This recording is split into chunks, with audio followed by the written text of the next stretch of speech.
Highlands. Light FM looks to me like about the only way you made any money yesterday is if you had money on the VIX. What's all that mean? Well, advisory services offered through Second Half Financial Partners, LLC, an SEC-registered investment advisor. The opinions voiced and information provided in this material are for general informational purposes only and are not intended to provide specific advice or recommendations for any individual. To determine which investments are appropriate for you, please consult with a financial advisor. Second Half Financial Partners, LLC does not provide tax or legal advice. Please consult your tax or legal advisor regarding your particular situation. And all that means is time to check in on your money and find out what's going on Wall Street with the help of Philip Statler from Statler Financial Services in downtown Sebring. I said earlier, Philip, I got a sneaking hunch the only people that made money yesterday were people that had money on the VIX. Is that a fair guess? Yeah, or shorten the S&P. Yeah, that would work too. If you shorted everything else, you'd probably do all right as well. Looking at the markets and what goes on, it was kind of funny. We were kind of off for the entire day on the major indexes, but then at 2:30, when our dear friend Jay Powell took the stage after the Federal Reserve decision, we just drifted downward even farther. The Dow ended up down 768 points. That's 1.6%. The Standard & Poor's was down by 1.36%, down 91. And NASDAQ was down almost 1.5%, too, down 327. I didn't quite have the gonads to check what the Russell did, but I got a sneaking hunch, given the future of interest rate changes, they were even less happy than the other ones, weren't they? They just had to eke out a little worse than the Dow Industrials. They were down 1.64%. Oh, goody.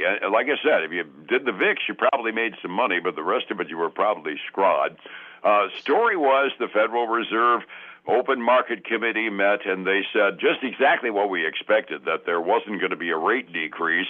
But then Powell's press conference happened, and he said he made it a point to make the point that job growth is near zero, and that there are all kinds of challenges in the marketplace. The only good news that he really had is he said, we don't need to worry about stagflation. We're just worried about inflation. And nobody had any happy responses to what Powell had to say yesterday afternoon. If you found anybody that was happy, I couldn't find them. No, me either. The markets just did not get happy yesterday at all. Interestingly, though, the dot plot didn't change. They still project one more interest rate cut for the year. No increase in the numbers, but they didn't change that projection any either. And that kind of surprised me with that producer price index report annualizing out over 3% inflation. I thought they might even remove the one off of their calendar. You would think, but I guess there's some optimists there. Or drug users, one or the other. There's always that possibility. Then we get into the morning after trying to digest what the Federal Open Market Committee did, and we get first-time unemployment claims, and that kind of confirms what Powell was saying. We're not growing, but we're not shrinking either. Another week of only 205,000 claims. We were expecting considerably more than that, but 205,000 first-time jobless claims would be characterized fairly as being a very stable and a well below normal number of people looking for a new job. Yeah, it is. I mean, the numbers, week over week have not varied much at all. So that's, I guess that's kind of good news. People are staying put, and rightfully so, because if they start moving around, who knows what's going to happen. And so I think that's maybe helping the job market a little bit, people not moving around. We haven't talked about interest rates much, Dave, but I was looking this morning and dadgum, they're just getting up there again. The 30 years back almost to 5 is at 4.9%. The 10-year up 4.31. So we've got some numbers that are, interest rates are getting higher. I noticed this morning gold and silver's falling like a rock again. So a lot of uncertainty out there. Absolutely, and that we talk about uncertainty being dead poison for the stock markets. The quote from Jerry from Jay Powell was quote unquote, the thing I really want to emphasize is that nobody knows. You know, the economic effects could be bigger, they could be smaller, they could be much smaller or much bigger. Boy, when that comes from the guy that's got his finger on every lever on the economy, that's a scary thought if you got money in the markets, isn't it? Yeah, when he doesn't know, right? Yeah, because he's got all the data, including a lot of the stuff weeks before we get it, and he's basically shrugging his shoulders and saying, "What the heck? I'm glad I'm not going to be the chairman in 3 months." Which he hasn't said, but I'll bet you a nickel he's thinking that, don't you think? At this point, he very well may be. Net result is all those nice little good feeling gains that we had kind of went out the window yesterday, and it was largely on the basis of that. And the bad news is oil is starting to knock its nose on the $100 mark. It's gaining again this week. It's not at 100, but it's going up into the upper 90s now. You mentioned that there was a big difference between the two classes of crude. We quote the world oil market, the WTI crude number. That's the stuff that affects us directly. But it's starting to affect other markets that don't really have any relationship whatsoever to the Strait of Hormuz, like the Brent crude. That's what the British pull out of the North Sea. It's always been a little bit more expensive, and well, you and I were noodling it through before we went. Largely, that's because of extraction expenses, because it's all pretty much deep sea stuff. But boy, has it been going up lately as well. It's at, what did you see this morning? It hit as high as 119 overnight. Crap. It's still up 5.3% from yesterday's close. I mean, it's trading about at 113 right now. So, it's one of those things that you're right. We always look at the WTI, which is the West Texas crude.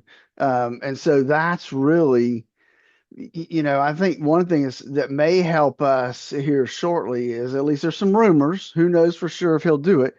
But I wouldn't doubt he'd do it, right? Is that the president's talking about, or rumors out, that he's going to ban exportation of oil from the United States, which, let's face it, Dave, makes sense, right? Why would we want to export it when prices are so high? We need to keep it here, where it's easily accessible.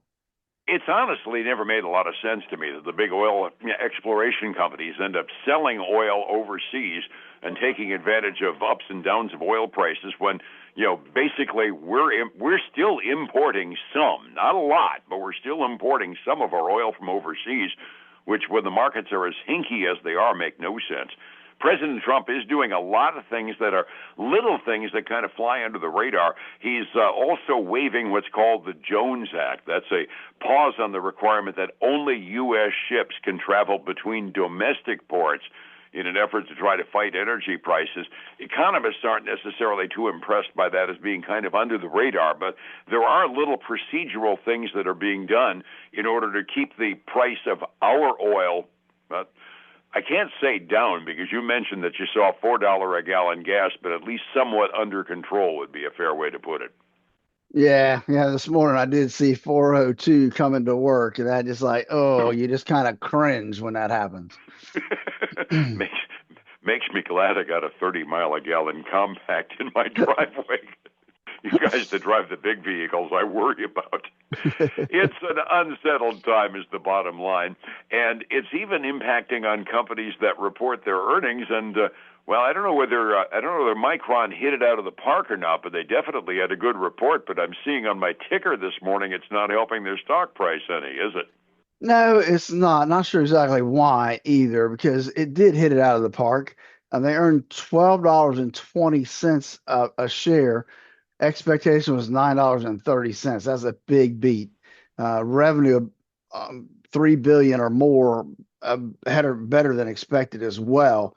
I got to think that investors maybe were focused on some of the comments in the investor meeting about increased spending to start ramping up some output, which you would think revenue would come in with that. But the other thing to look at is the stock's up more than 350% in the last 12 months.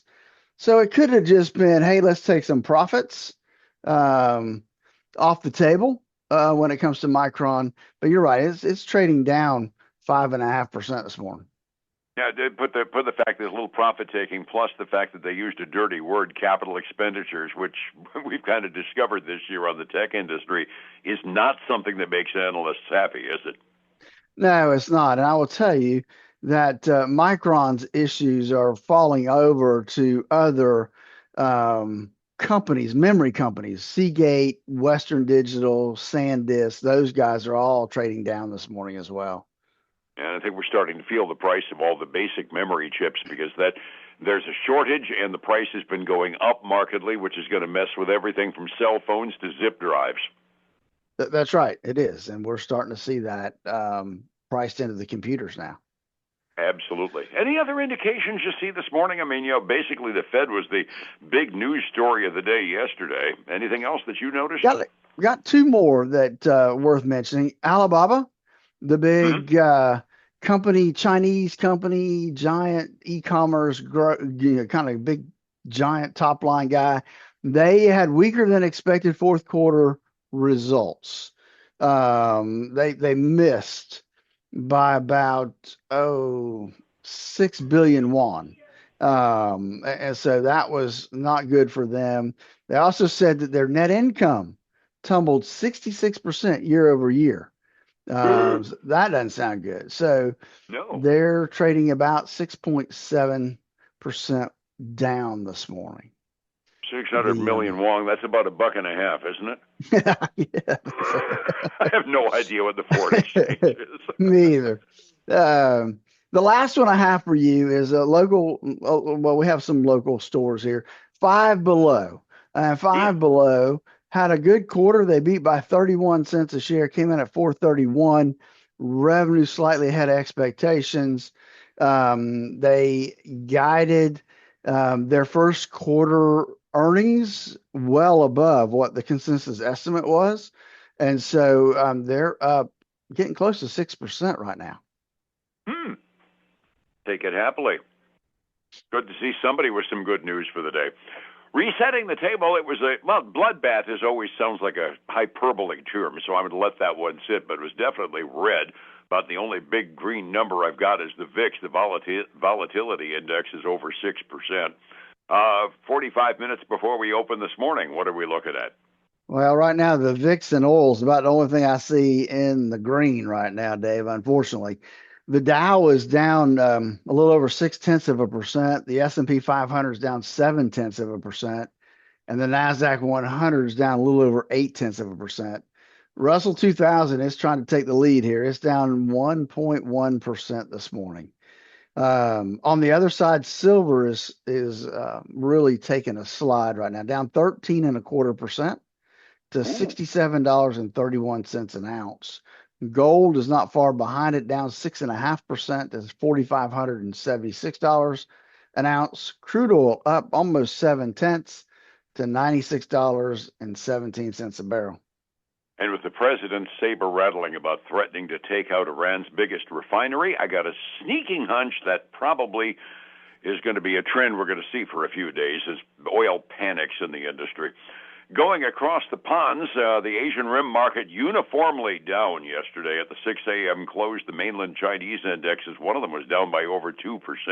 Everything was in the red in the Asian Rim. Over in Europe, I've also got a lot of red ink. I've got some of the indexes down by 2.8% more halfway through the European trading day. The average index in Europe, about 2.2% down at this point in time, halfway through the day. I got a lot of red, and it's not my favorite color, Philip, especially when I'm looking at retiring someday in the future. How do I find you to get my retirement plans back into the green somehow? Dave, give us a call at 863-382-0037 to schedule their core retirement design, where we'll make sure that they're on the right path to that retirement they always dreamed of. And then catch the Statler Financial Radio Show this weekend, 6 a.m. and noon on Saturday, 10 a.m. Sunday morning on Highlands News Talk, 7:30 a.m., 95.3 FM. And newstalk730am.com. And we will talk again tomorrow morning, and hopefully we'll have a better set of news items to share with folks. Fair enough? Fair enough, buddy. You have a great day. Thank you, my friend. It's 105.7 Light FM and Statler Financial Services. Philip Statler. Hey, folks, again, I want to thank you for joining us today. Tune in this weekend. I'll be back tomorrow, too. Tune in tomorrow, and we'll talk to you soon. Bye now.